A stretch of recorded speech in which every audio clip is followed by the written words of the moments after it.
Al buyu'u utawi piro-piro jual beli.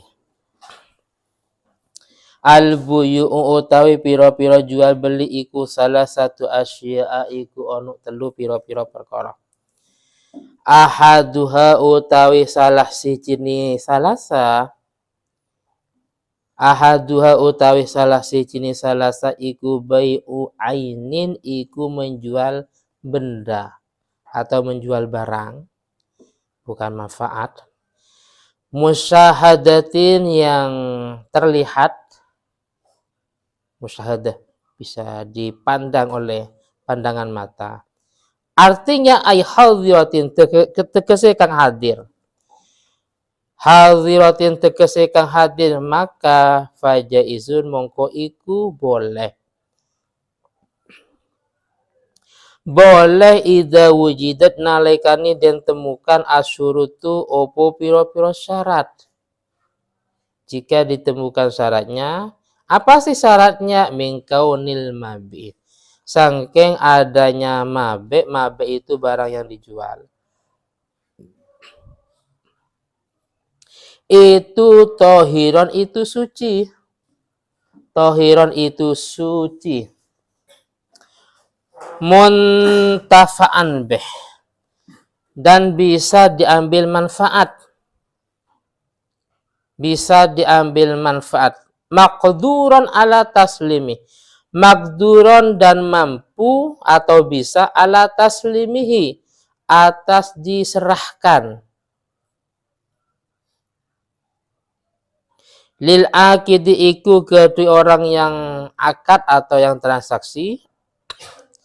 Lil akidi iku kedua orang yang akad atau transaksi alaihi atas mabe atau barang dijual. Wilayatun utawi kekuasaan. Wala buddah lan wajib fil bai'i ing dalam jual beli. Min ijabin sangkeng ijab wa qabulin lan qabul. Ijab qabul. Fal awaluh mongko utawi yang pertama gas miring ijab. Fal awaluh mongko utawi yang pertama garis miring ijab kagaulil bai'. Iku kaya ucapannya orang yang menjual. Itu seperti ucapannya orang yang menjual awil goim. Atau orang yang menempati muqamahu di tempatnya bai'. Mengatakan bi'tukah, bi'tu jual sopo ingsun ka ing sira. Wa malaktuh lan memberi kepemilikan sopo ingsun ka ing sira. Bi kadza kalawan harga sekian. Wasani utawi yang kedua. Wasani utawi yang kedua itu kagolil mustari itu seperti ucapannya orang yang membeli. Awil goim atau orang yang menempati atau orang yang menempati muqamahu di tempatnya mustari. Mengatakan istara itu beli sopo ingsun. Istara itu beli sopo ingsun wa tamallaktu lan memiliki sopo ingsun. Wa nahwahuma dan sesamanya istara itu wa tamallaktu di depannya tinggal dikasih tanda. Yes. Sekarang jual beli itu ada 3 macam. Yang pertama, jual beli itu adalah menjual sebuah benda yang dilihat oleh kedua mata, artinya barangnya ada di depan. Ini boleh dengan syarat yang ditentukan. Karena nanti ada menjual barang yang tidak ada di tempatnya. Nanti ada di belakang. Bagian yang pertama itu menjual barang yang musyahadah, kelihatan, nampak nampak oleh kedua mata, hadir di tempat. Nah, ini anggaplah toko kitab. Terus Vano, mas beli kitab apa? Oh, beli kitab ini masalah nikah umpamanya, kitabnya. Nah, itu namanya musyahadah. Hadiroh, barangnya di sini barangnya. Boleh karena barangnya ada. Boleh yang pertama barangnya itu suci. Paham ya? Berarti kalau najis, khamar ya enggak sah. Sehingga dalam mazhab Syafi'i namanya naqlul yad. Apa naqlul yad?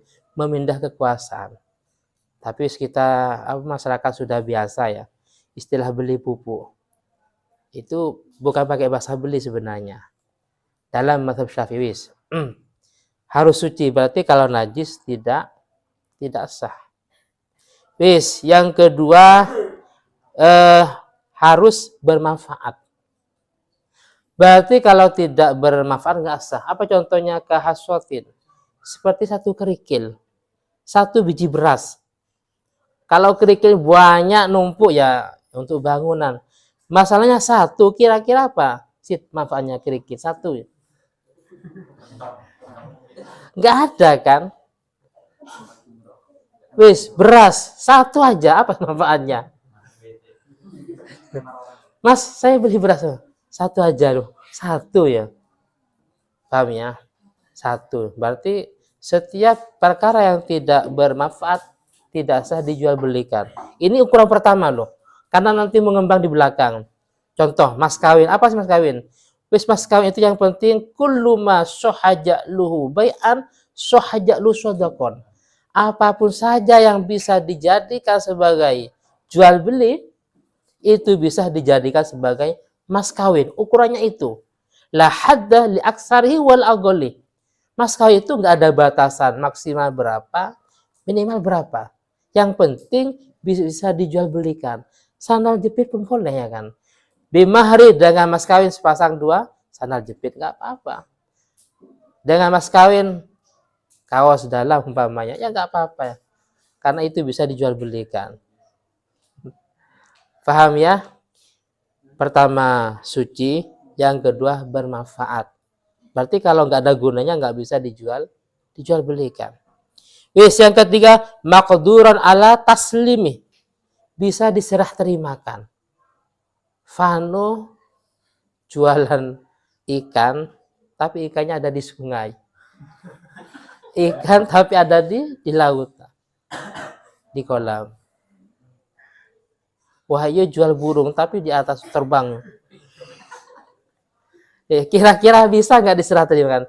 Mas, itu burungnya ya di atas. Lah itu ikannya di sungai ya. Paham ya? Nah. Ya nggak sah kenapa? Karena tidak bisa diserah terimakan. Ini tolak ukur paling utama karena nanti mengembang dalam pernikahan mas kawin juga nyambung pada ini dan seterusnya. Jadi semuanya nyambung kepada ini. Apapun saja yang bisa dijual belikan. Oh berarti ya harus ukurannya harus suci, bermanfaat, bisa diserah terimakan. Sudah tiga. Yang keempat lil akid alaihi wilayah. Akid itu orang yang transaksi meliputi penjual dan pembeli. Dia punya kekuasaan. Istilah lain pertama, barang itu miliknya sendiri. Berarti nggak sah kalau memang hasil curian, hasil gosok, hasil rampok, nggak sah. Karena bukan miliknya sendiri. Namanya bai'ul fuduli. Bai'ul fuduli itu adalah menjual yang bukan miliknya. Atau bukan miliknya tapi dia punya kekuasaan. Apa contohnya? Karyawan-karyawan yang di Indomaret. Kira-kira itu punya karyawan apa enggak yang dijual? Bukan, tapi itu sudah punya wilayah. Apa wilayah? Mereka statusnya wakil. Paham ya? Karyawan mereka bekerja, wakil dengan ketentuan dan mereka dapat upah. Namanya wakil bil ju'lih. Wakil itu ada dua, ada wakil yang ikhlas lillahi ta'ala, tanpa ada harapan apapun. Ada yang kedua wakil tapi berhak mendapat imbalan. Jadi karyawan itu ya bukan punya mereka yang dijual. Paham ya? Yang ada di Indomaret, yang di tuku-tuku ya kan. Tapi punya majikannya. Lah, sah ya sah namanya alaihi wilayah. Mereka punya kekuasaan karena sudah mendapat mandat ya dari yang punya atau dari atasannya. Terus berikutnya yaitu kalau tadi mengarah kepada bendanya, terus kepada orang yang akad, sekarang kepada harus terjadi yang namanya ijab dan qabul atau sighot. Paham ya? Jadi wala budda min kaunil mabi'i min ijabin wa qabulin. Dalam jual beli ini harus ada ijab dan qabul. Ijab ini dari orang yang menjual. Mas, saya jual ini ya. Terus yang beli mengatakan ya saya beli umpamanya. Sehingga ketika jual beli tanpa ijab qabul nggak sah. Fian masuk ke warung langsung makan gorengan. Wes. Berapa? 10.000. Nah ini nggak sah, Pian. Nggak sah. Mestinya harus gini. Saya beli gorengannya ya. Oh ya saya jual. Kira-kira saya mengatakan tidak sah, terima enggak? Terima apa enggak? Enggak terima tuh. Di baul, minum es, makan jajan banyak. Intan baulnya. 5.000 mas ya, bayar. Langsung Pano kembali ke pondok. Enggak sah no. Harus pakai baul saya beli ya. Oh ya saya jual. Nah, cuman gini. Ini hukum aslinya. Paham? Karena gini. Innamal bai'u antarodin. Jual beli itu harus saling ridho. Waridho khofiyun. Ridho itu samar. Urusan hati.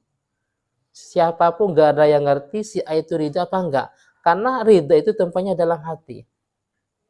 Nah, sehingga harus ada indikasi. Penjual ini ridho apa enggak. Indikasi itulah yang namanya adalah sighot atau ijab dan qabul. Sehingga pada dasarnya, ya bukan ulama mengatakan dalam jual beli harus ada ijab dan qabul. Harus nyambung, takut salah paham. Kalau nggak ada, saya beli, saya jual, nggak sah. Nah, cuman gini, dalam perkara yang sifatnya murah harganya, seperti gorengan, ya, roti, yang murah-murah lah. Dengan kasus yang sudah terjadi menjadi tradisi, makan pentol banyak, berapa Pak? 10.000. Makan gorengan banyak, makan kerupuk banyak, berapa? 5.000 langsung bayar. Ini dikenal dengan bai'ul mu'atoh. Apa ya bai'ul mu'atoh? Bai'ul mu'atoh jual beli yang tanpa sighot, tanpa ijab dan qabul. Seperti tadi. Terus di depan baul, Fano sambil makan gorengan, sambil ngobrol nyantai, menikmati gorengan. Ya. Pinten baul, oh 10.000 mas, bayar. Lah, tanpa ada istilah baul saya beli ya, oh ya saya jual, gak ada. Itu namanya bai'ul mu'atoh, jual beli tanpa ijab dan qabul. Ada beberapa ulama yang mengatakan itu sah, dari Imam Ibnu Ujail, bahkan Imam Ghazali, banyak Imam Rafi'i, dan yang terakhir pendapat ini yang dipilih oleh Imam Nawawi kan. Tapi catatan barang yang memang harganya murah. Bedanya kalau seperti rumah, tanah, mobil, nggak cukup mobilnya di bawah, mas ini uangnya ya. Kenapa? Karena ini ada beberapa kemungkinan. Bawa mobil, kontaknya di bawah, menyerahkan uang, bisa sewa ya, dan yang lainnya. Makanya dalam mazhab Syafi'i kalau memang itu harganya yang sangat mahal, digambarkan seperti kal arodi, seperti tanah, seperti mobil atau yang lainnya, harus pakai sighot atau ijab qabul, saya beli, saya jual. Tapi kalau yang al-khasis, yang murah-murah, al-muhakkarat, yang remeh, seperti gorengan, nggak usah, nggak apa-apa. Jadi dalam mazhab Syafi'i ada dua pendapat. Paham ya? Ada dua pendapat. Ada yang pertama mengatakan entah itu mahal atau murah, harus pakai sighot atau ijab qabul. Yang kedua, kalau memang itu harganya murah, nggak apa-apa walaupun tidak pakai sighot atau ijab qabul. Terus yang longgar dalam mazhab Hanafi, entah itu murah atau mahal, wis gak apa-apa, nggak usah ijab kabul, tetap sah. Yang penting itu sudah menjadi tradisi. Itu dalam mazhab Hanafi. Adapun mazhab Syafi'i, entah kalau itu mahal ya harus. Pendapat yang kedua ya, kalau murah nggak apa-apa walaupun tanpa siwar atau ijab dan kabul. Jelas ya? Ya seperti kita kan nggak mungkin kan di baul. Baul saya beli ini ya. Oh ya mas saya jual lah. Tapi kalau di daerah Ampel itu kadang seperti jual sarung, mas saya jual ya. Oh ya saya beli karena saking hati-hatinya. Padahal kadang harganya berapa? 60.000 kadangnya. Nah, saking. Tapi kalau seperti yang mobil yang sifatnya mahal ya harus ya. Tadi biar tidak ada kemungkinan bisa itu sewa atau mungkin pinjam atau yang lain, itu kan bisa jadi, sehingga harus ada sigot atau ijab dan kabul. Jadi ini kalau barangnya ada bisa sah dengan catatan harus suci, bermanfaat, terus bisa diserah terimakan, terus juga dia punya kekuasaan walaupun bukan punya miliknya. Terus wajib ijab dan kabul.